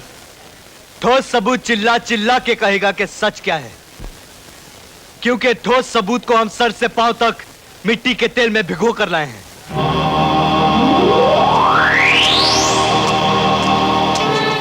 अगर तेरे मरने से हमारी हार लिखी है तो ये वहम अपने दिल से निकाल दे, क्योंकि अगर तू मर भी गया ना तो भी हम ठाकुर को जीतने नहीं देंगे। तो ज्यादा वफादार बनने की कोशिश मत कर, वरना मैं तुझे जिंदा जला दूंगा, समझा? ये आग मुझसे दूर रखो। वो सरकारी अनाज था, ठाकुर साहब के कहने पर मैं मंडी में ले गया था। नहीं नहीं, मुझे माफ कर दो, मुझे छोड़ दो। अब ये देखना है कि क्या ये वही अनाज है जिसके लिए किसान जिंदगी भर जूझता है। अगर तुम लोगों में जरा भी गैरत है तो अपनी मेहनत से उगाए हुए इस अनाज को किसी को हाथ लगाने नहीं दोगे। गोलियों से। ठाकुर साहब गोली मत चलाइयो, गोली मत चलाइयो, वरना चूना लग जाएगा तेरे भी और मेरे भी। ठाकुर, तेरे हाथ तो क्या हो, एक हाथ खून तो मैं संभाल लूं। अगर तू इतने सारे मार देगा तो मेरा तो बाप भी ना संभाल पाएगा। और एक केस छपेगा अखबारों में, पढ़ेंगे मिनिस्टर, चीफ मिनिस्टर, पूरी पार्लियामेंट में हंगामा हो जाएगा और हम दोनों कानून की चक्की में पिस जाएंगे जैसे अनाज पिसे है। तू मरने की बात मान ले, जाने दे इनको। और अगर ये सब हो गया तो तय को फांसी लगेगी, मुझको फांसी लगेगी। और तू तो जाने मैं मौत से कितना डरूं। मैं आया था ताकि घर में 5000 की गड्डी उठा ली थी, लेकिन मौत के चक्कर में नहीं घुसा था। तू बनने को बचा ले, बनने को बचा ले। तालो क्या देखे हो, ले लो साली अनाज को, सरकारी अनाज को। इसको ठाकुर साहब तो क्या, मैं भी नहीं थूकूंगा। ले दो ले दो ले दो, ले जाओ। ठाकुर साहब तक घोड़े पे बैठ लियो, मैं आ रहा हूँ। तय ले जाओ। ठाकुर तो आज बहुत पिटता था।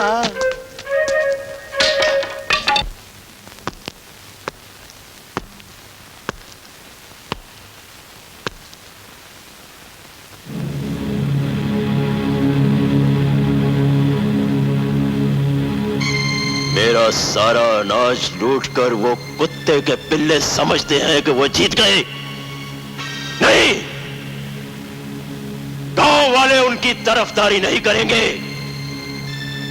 गांव वाले मेरे खिलाफ बगावत नहीं करेंगे, क्योंकि उनके कटे हुए हाथ आज भी मेरे पास हैं।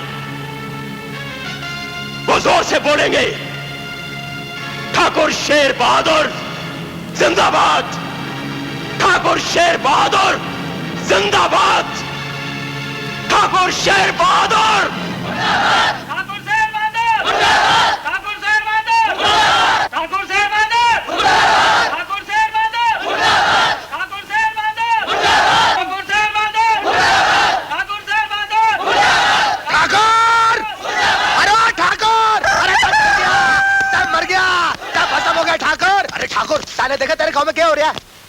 गांव वालों की ये हिम्मत, चुन चुन कर मारूंगा सालों को। मारना ही चाहिए, लेकिन छी छी छी छी, इस इलाके का इतना बड़ा ठाकुर और उसके कुत्ते की तरह दुर्गत ठाकुर।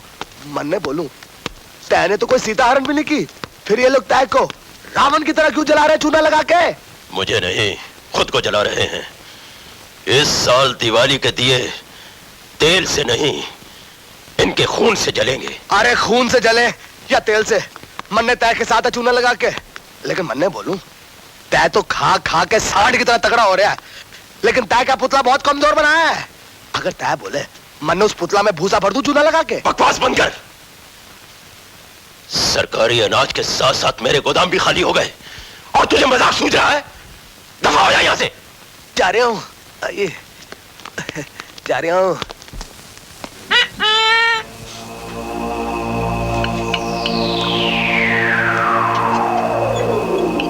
पिंजरे के पंछी को अगर सपना आ जाए कि वो आसमान में उड़ रहा है तो पिंजरा उसके साथ नहीं उड़ जाता। मैं नमक हरामों की खुशियों में आग लगा दूंगा, आग लगा दूंगा।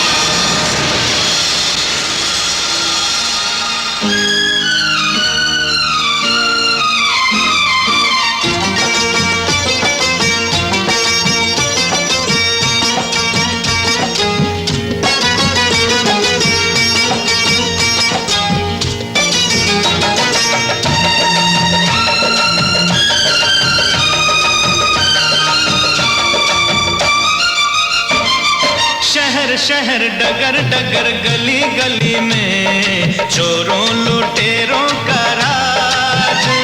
ओ शहर शहर डगर डगर गली गली में चोरों लुटेरों का राज। ओ लूट लिया हमने लुटेरों को आज, मजा आ गया, ओ नशा छा गया, बस मजा आ गया, ओ नशा छा गया। शहर शहर डगर डगर गली गली में चोरों लुटेरों का राज। ओ लूट लिया हमने लुटेरों को आज, मजा आ गया, ओ नशा छा गया, बस मजा आ गया, ओ नशा छा गया।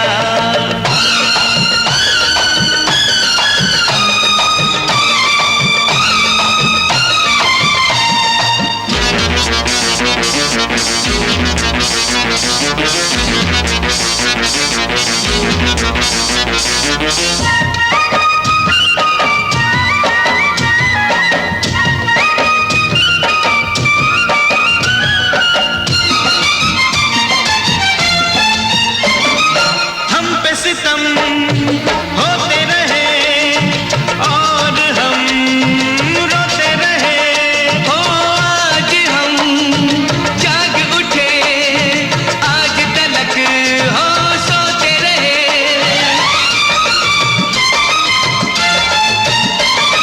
हम पे सितम होते रहे और हम रोते रहे। आज हम जाग उठे, आज तलक सोते रहे। बदल दिए हमने पुराने रिवाज, ओ लूट लिया हमने लुटेरों को आज, मजा आ गया, ओ नशा छा गया, बस मजा आ गया, ओ नशा छा गया।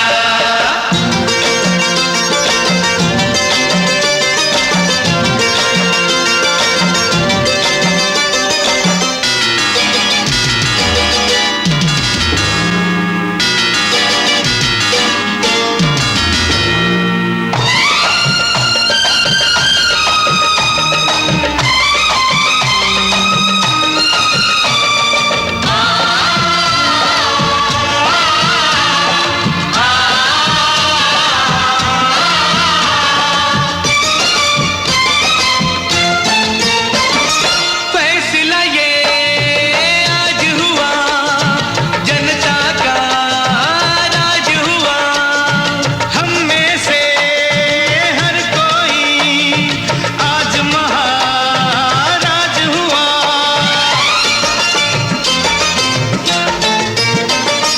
फैसला ये आज हुआ, जनता का राज हुआ। हम में से हर कोई आज महाराज हुआ। पहन लिए हमने अपने सरों पे ताज, लूट लिया हमने लुटेरों को आज, मजा आ गया, ओ नशा छा गया, बस मजा आ गया, ओ नशा छा गया। शहर शहर डगर डगर गली गली में चोरों लुटेरों का राज। ओ लूट लिया हमने लुटेरों को आज, मजा आ गया, ओ नशा छा गया, बस मजा आ गया, ओ नशा छा गया, मजा आ गया, ओ नशा छा गया, बस मजा आ गया, ओ नशा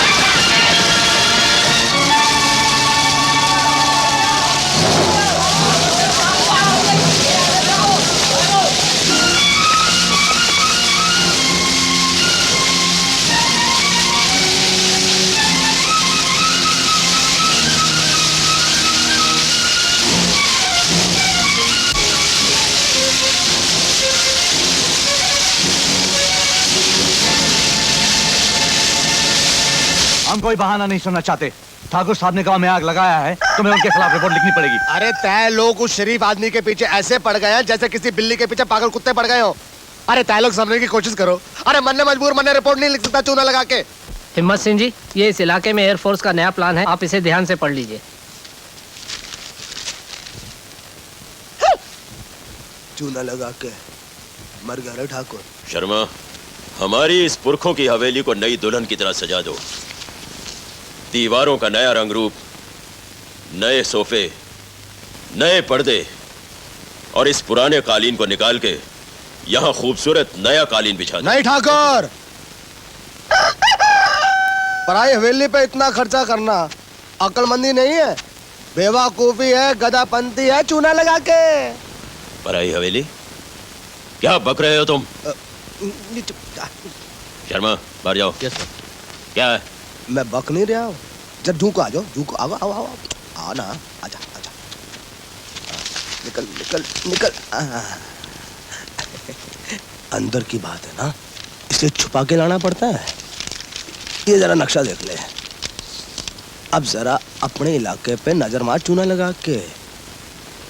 क्या है कि गवर्नमेंट ऑफ इंडिया ने ये इलाका एयरफोर्स के हवाले कर दिया है और अब एयरफोर्स वाले इस इलाके के अंदर हवाई अड्डा बनाने वाले हैं। सुबह शाम इस इलाके के अंदर बम फूटने की प्रैक्टिस करेंगे। अंदर की खबर है। और मुआवजे के तौर पे क्या देंगे मालूम है? आज से 20 साल पुराना भाव।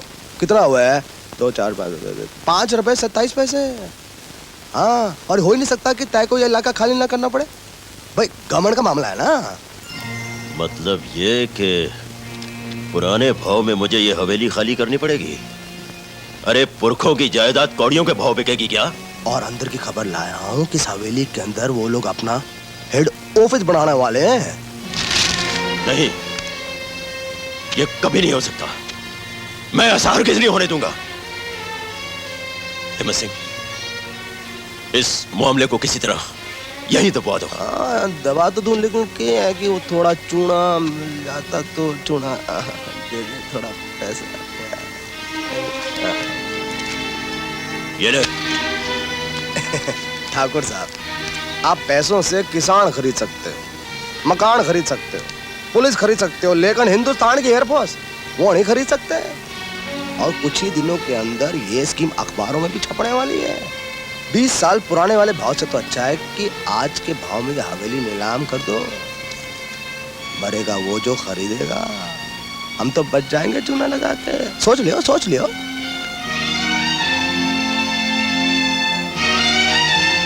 8 लाख, 8.5 लाख, 9 लाख, 10 लाख। बढ़िए बढ़िए, आगे बढ़िए, बोलिए। इतनी बड़ी हवेली 15 लाख में भी नहीं मिलती है। बढ़िए। 11 लाख, 12 लाख, 15 लाख, 16 लाख, 25 लाख।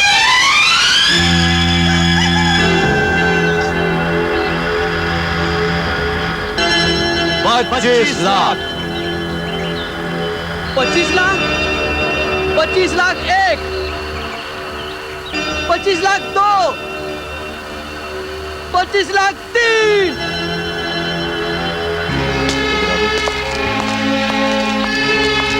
अस्सलाम वालेकुम। वालेकुम सलाम। आपसे मिलकर बहुत खुशी हुई। अब तो अक्सर मुलाकात होती रहेगी। हमें तो लगता है ठाकुर साहब, कहीं हमारी पहली मुलाकात आखिरी मुलाकात ना हो जाए। नहीं नहीं, ऐसी कोई बात नहीं है। आप लोगों को फुर्सत नहीं होगी तो मैं खुद आपसे मिलना चला आऊंगा। अच्छा अच्छा। गिन लीजिए, पूरे 25 लाख है। हाँ,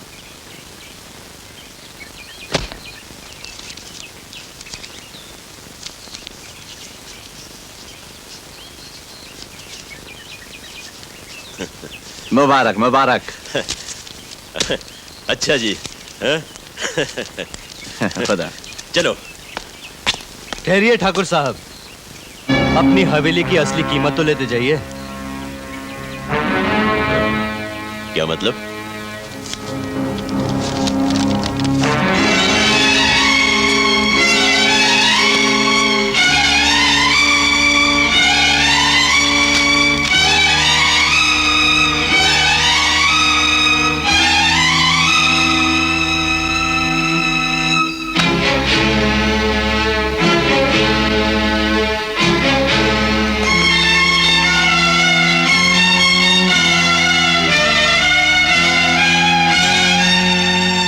ठाकुर, आज इस कोरे कागज पर तूने अपना सब कुछ हमारे नाम कर दिया है।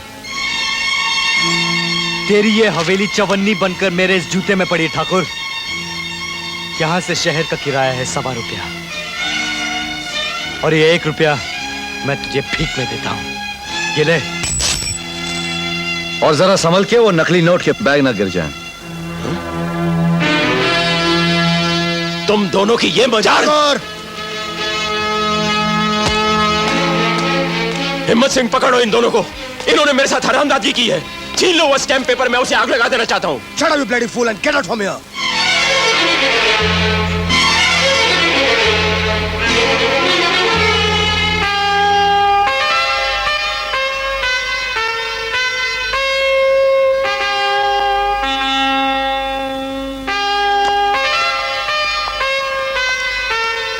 You'll be shocked to know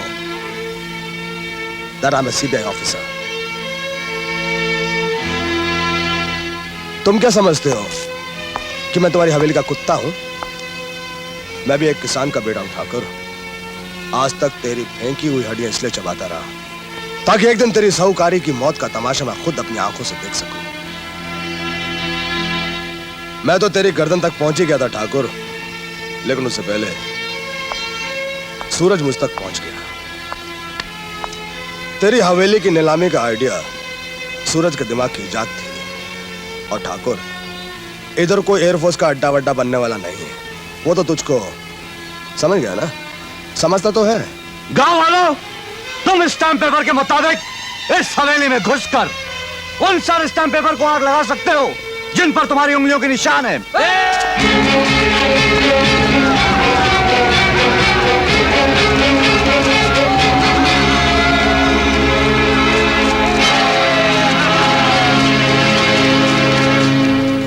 हाँ तो ठाकुर साहब, इस हिम्मत सिंह को इजाजत दीजिए। वैसे मैं चाहूं तो आपको करप्शन केस में गिरफ्तार कर सकता हूं, लेकिन मेरे ख्याल से किसान भाई चाहते हैं कि आप अपनी साहूकारी की मौत खुद अपनी आंखों से देखें। देखें ना ठाकुर साहब, आज आपकी आंखों में आंसू नहीं है और मेरे पास पहुंचने के लिए रुमाल भी नहीं। हम दोनों आज भी एक दूसरे के प्रति कितने वफादार हैं, चूना लगा के। All the best.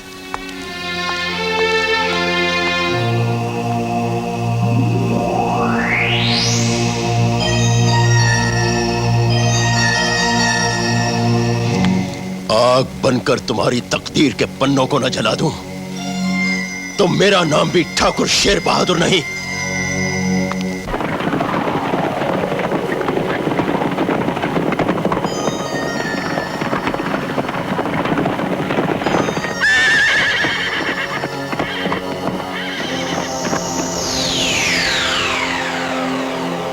जिस इलाके में मेरी सारी जायदाद चवन्नी के भाव नीलाम हो गई, उस इलाके की जमीन का खून कर दूंगा मैं। इस जमीन में नमक डालकर इसे बंजर बना दूंगा। यहां फसल तो क्या, घास का एक तिनका तक नहीं उगेगा।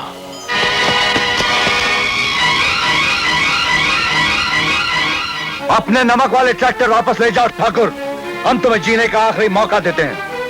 बच्चों के जीते जी तुम उनकी मां का खून नहीं कर सकते। पैदा करने वाली मां को तो नहीं देखा, लेकिन जिसने हमें पाल पोस कर बड़ा किया है उसकी कसम ठाकुर, अगर तूने मिट्टी में नमक मिलाकर इस जमीन को बंजर बनाया तो अनाज की तरह तेरी हड्डियों का आटा बनाकर रख दूंगा कुत्ते। मैं अपनी साहूकारी को इतनी आसानी से मरने नहीं दूंगा। क्या देख रहे हो? नमक डालना शुरू करो।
आज तू मेरी तरह कोलू का बैल बनेगा ठाकुर। उठाकर इसे चला, नहीं तो उल्टी कमीज की तरह तेरी खाल भी उल्टी कर दूंगा।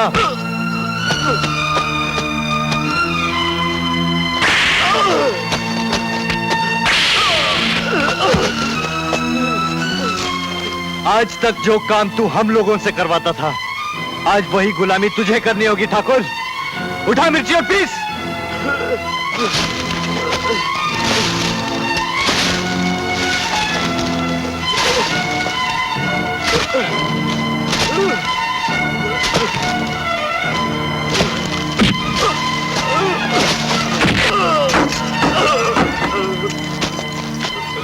ये वही तराजू है ठाकुर, जिससे तू गरीब किसानों का अनाज लूटा करता था।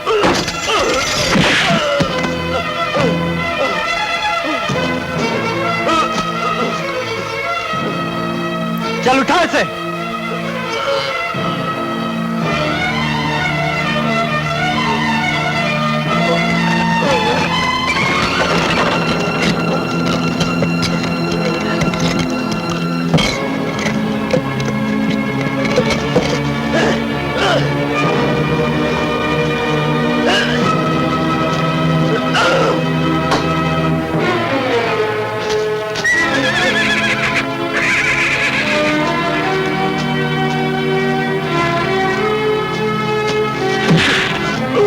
मारिए इसे बाबूजी, जिसने किसानों का खून पिया, आपको मौत से भी बदतर जिंदगी दी, आप उसी को छोड़ देंगे बाबूजी? मारिए इसे। जो कमीना इंसान इस जमीन में नमक मिलाकर उसे बंजर बनाने की कोशिश कर रहा है, क्या आप उसे माफ कर देंगे बाबूजी? मैं कहता हूं मारिए इसे, मारिए इसे बाबूजी, मारिए बाबूजी, मारिए इसे, मारिए बाबूजी, मारिए इसे बाबूजी, मारिए इसे बाबूजी, मारिए बाबूजी, मारिए। देख ठाकुर, मेरे हाथ की तरफ अच्छी तरह से देख। इस मुल्क में हम किसान इन उंगलियों की तरह बटे हुए हैं, लेकिन जिस दिन एक हो गए उस दिन तेरे जैसों की तो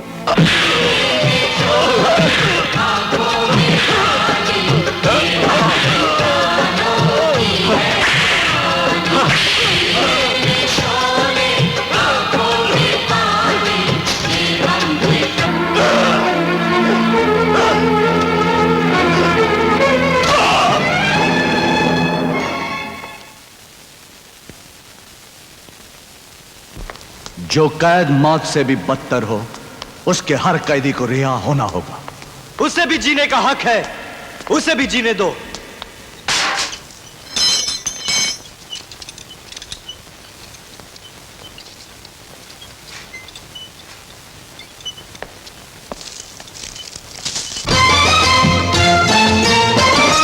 फैसला ये आज हुआ, जनता का राज हुआ, हम में से हर कोई आज महाराज हुआ।